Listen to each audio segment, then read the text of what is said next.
මේ අහසට පොළොවෙන් නගින්නීම එක දුමාරයයි. උඹ ලෝකෙට කවුරු වුණත් උඹ මතක සුමානයයි. අපි අකාට බයද බං සෝන අපේ විමානයයි. ඔය කොකාට වාරය නම් තිත්ත යට දෙවාරයයි. මේ අහසට පොළොවෙන් නගින්නීම එක දුමාරයයි. මේ කියන්නේ අපි හැමෝටම උරුම වන ධර්මතාවය. මොකක්ද? මරණය. කවදා හරි දවසක අපි හැමෝටම උරුම වන ධර්මතාවය තමයි මරණය. ධර්මයේ සඳහන් වෙනවා හරේන්ද්‍ර මහත්මයා මේ මරණය පිළිබඳ බුදුහාමුදුරුවෝ දුන්න ලස්සන උපමාවක්. අචිරං වතයන් කායෝ පටවින් අදිසෙස්සති චුද්ධෝ අපේත විඥානෝ නිරත්තංව කලින් කරන්.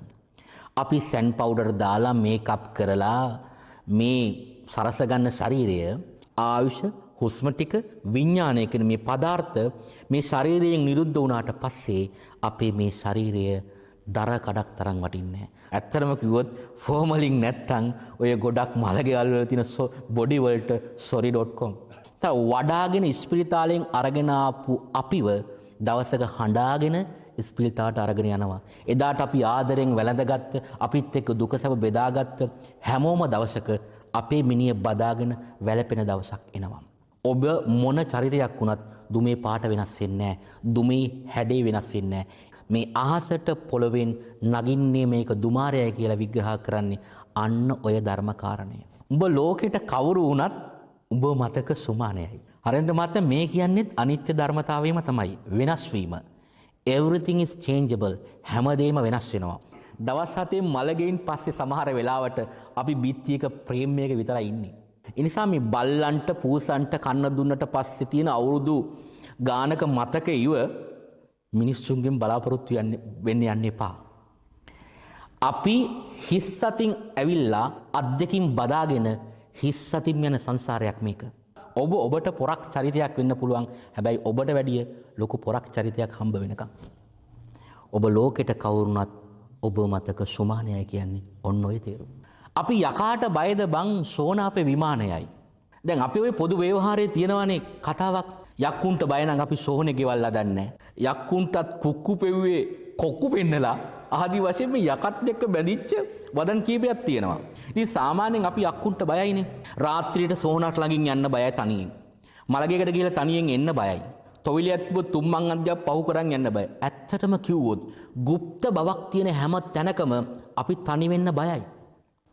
හැබැයි හරේන්ද්‍ර මහත්මයා සැබෑ යථාර්ථය නම් ජීවත් වෙලා ඉද්දී හිතින් මවාගත්ත යක්කුන්ට බය අපි යක්කු තක්කු මුක්කු ගැහිලා ඉන්න සෝනක ගිහිල්ලා අවසානයේ අපිට සැතපෙන්න සිද්ධ වෙනවා තනිවම.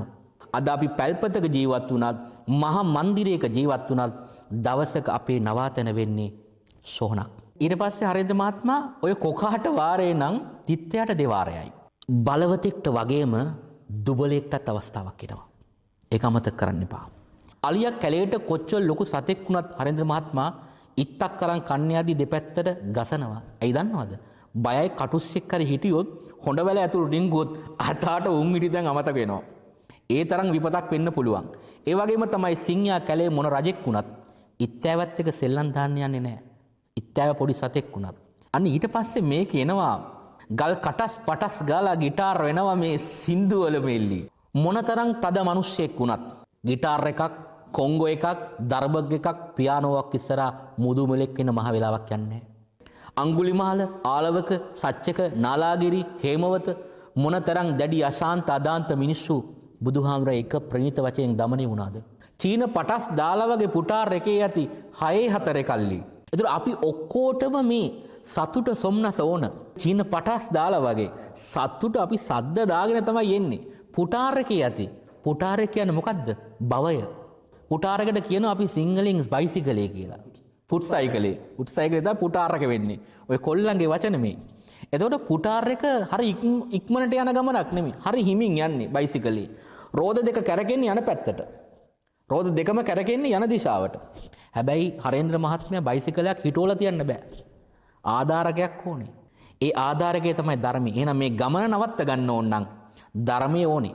6-4 කල්ලි. 6-4 කියන්නේ මොකද්ද? දිව්‍ය ලෝක 6යි අපාය 4යි. ඔන්න ඔය කියන දිව්‍ය ලෝක 6ටයි අපාය 7ටයි රෙජිස්ටර් වෙලා එන පිරිසක් තමයි මේ එන්නේ.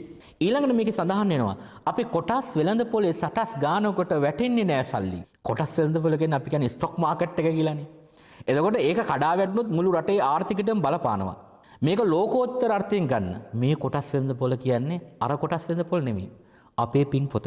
ඒක හිස් කරගන්න එපා. අද ගොඩක් මිනිස්සු පිනට වඩා පවට බරයි. පින් පොතේ empty. ඔබේ පින් පොතේ ආයෝජනය කරගන්න. ඒකට අපි උත්සාහ කරන්න ඕනේ. ඒක තමයි මේ කියන්නේ අපි කොටස් වෙළඳ පොලේ සටස් ගානකට වැටෙන්නේ නෑ සල්ලි. අපි හෙටත් මෙහෙමමයි ගටක් තියෙනකොට යටත් වෙයිද මල්ලි. හරෙන්ද මහත්මයා. ගට කියන්නේ හැකියාව, පුළුවන්කම, ශක්තිය, ගැම්ම. අපේ ගටක් තියෙන්න ඕනේ. ශක්්‍යතාවයක් තියෙන්න ඕන අපිට මේ සංසාරයෙන් ඈතර වෙන්න. යටත් වෙයිද මල්ලි. නමුත් ආයි අපි මේ සසරට යටත් වෙයිද? දිස්නිය දුන්නට වත් කරන් ඇත්ත මතු පිට නෑ බං රත්තරන්. බුදුහාරෝගේ දේශනාවේ සඳහන් වෙනවා අප මේ උදේ හවා නාවලා කවලා පොවලා සෙන් පවුඩර් ගාලා කරන්න පුළුවන් හැම දෙයක්ම කරලා මේ පවත්වගෙන යන ශරීරය නිකන් හරි මේ ස්කින් එක යහපැත්ත ගහිලා තිබ්බනම් කපුට අපි පස්සේ ෆලෝ කරන එක අපිටවත් නවත්ත ගන්න බෑ කියලා. ඔය ප්‍රශ්නීය දවසක උඹලගේ වෙනකන් උත්තර ප්‍රීහිටිස් තරම් අපි අනුන්ගේ ප්‍රශ්න වලට උත්තර දෙන්න ඔස්තාර්ලා. හැබැයි ඒ ප්‍රශ්නේම දවසක ඔබගේ වෙච්ච දවසට ඔබ නිරුත්තරයි. එක්ක ඔබ හොයනවා වහ බෝතලයක්, එක්ක කඹයක්, නැත්නම් කෝච්චියක් කියන ටයිම් එක. අද ඇතම් දේශකයොත් අපි දකින්න මේ වගේ ශ්‍රාවකයන්ට කියනවා වෙස්සන්තරලා වෙන්න. හැබැයි දේශකයෝ අදින්න පුබ්බකලටත් එහා. ඕක තමයි ඇත්ත කතාව. අර කතාවට කියන්නේ බණ ඇසුව මම සුගතියේ බණ දෙසුව ඔබ හැයි දුගතිය කියලා. මේක තමයි ඇත්ත යථාර්ථය. තුම් මුලස් සංදිවල වලක් බහිනවා පාට වණ්ඩි. පාට වණ්ඩි. එකිනෙකට වෙනස් මනෝභාවයන් චෛතසිකයන් තියෙන මිනිස්සු. වලක් බහිනවා ඔක්කොම සෙට් වෙනවා එක තුම් මුලස් හන්දියක. තුම්මන් හන්දියක. මොකද්ද මේ තුම්මන් හන්දිය? ඒ තමයි රාග, ද්වේෂ, මෝහ. අපි සංසාරේ නිවන් දකින්න තුරුම ඔන්න ඔය තුම්මන් හන්දිය තමයි රස්තිය අදු වෙන්නේ. පුන් කලස් පන්සලට මලක් දන්සලට බිදින්න නැතුව කණ්ඩි. පුන් කලස් පවිත්‍රත්වය. අපි කියන්නේ මේ හිත ක්ලීන් කරගන්න පැත්තට නැඹුරු කරගන්නවා කියලා ලෝකෝත්තර පැත්තට. අන්න ඒ වගේ අය නිරන්තරයෙන්ම තමන්ගේ මේ සසර ගමන කෙටි කරගන්න හිතලා එයාලා ලෝකෝත්තර පැත්තට පිවිසෙනවා. මලක් දන්සලට. හැබැයි මල සුවඳයි, පිවිතුරුයි, ලස්සනයි. ඉක්මනට පර වෙනවා. ඒ නිසා ලෞකික පැත්තට తాවකාලික සතුටක් හොයන මිනිස්සු ඔක්කොම හැරෙන්නේ ලෝකෝත්තර පැත්තට නෙමේ ලෞකික පැත්තට. බිදින්න නැතුව කණ්ඩි පෞර බැම්ම. මේ සංසාරේ කියන්නේත් බැම්මක්. මේ ක්ලේශ ධර්මයන් කියන්නේ බැම්මක්. මේක තාම කවුරුත් බිඳලා නැහැ. බොරු වලස් මුහුණු නැති කලස් දානකොට වැටෙන්නේම කිඳි. අපි ජැන්ඩියට රඟනවා අපි දිනලා ඉන්නේ කියලා පේන්න. ඒ වුණත් හරේන්ද්‍ර මහත්මයා මහරයක් දානවා අපිට කිණ්ඩිය. ඔය පැලස් වල සුමුදු පලස් වල රැඟුවේ ගොඩක් ෆේක් චණ්ඩි. සංසාරේ අපිට බේරිල්ලක් ගැලවිල්ලක් දෙන්නේ නැති ලොකුම චණ්ඩිය තමයි මාරයා. හැබැයි අපි කාට හෝ පුළුවන් නම් මේ මාරයා නැමැති චණ්ඩියව පරදවන්න. අපේ භාෂාවෙන් කිව්වොත් ඒ තමයි රියල් චණ්ඩි. එතනින් මෙහා ඉන්න ඔය යකඩ කෑලි අරගෙන දසාත වනන ඔක්කොම ෆේක් චණ්ඩි. ගල් කටස් පටස් ගලා ගිටාර් වෙනවා මේ සින්දු වලම එල්ලි. චීන පටස් දාලා වගේ පුටාර් එකේ ඇති 6 අතරේ කල්ලි. අපේ කොටස් වෙලඳ පොලේ සටස් ගානකොට වැටෙන්නේ නෑ සල්ලි. අපි හෙටත් මෙහෙමමයි ගටක් තියනකොට යටත් වෙයිද මල්ලි.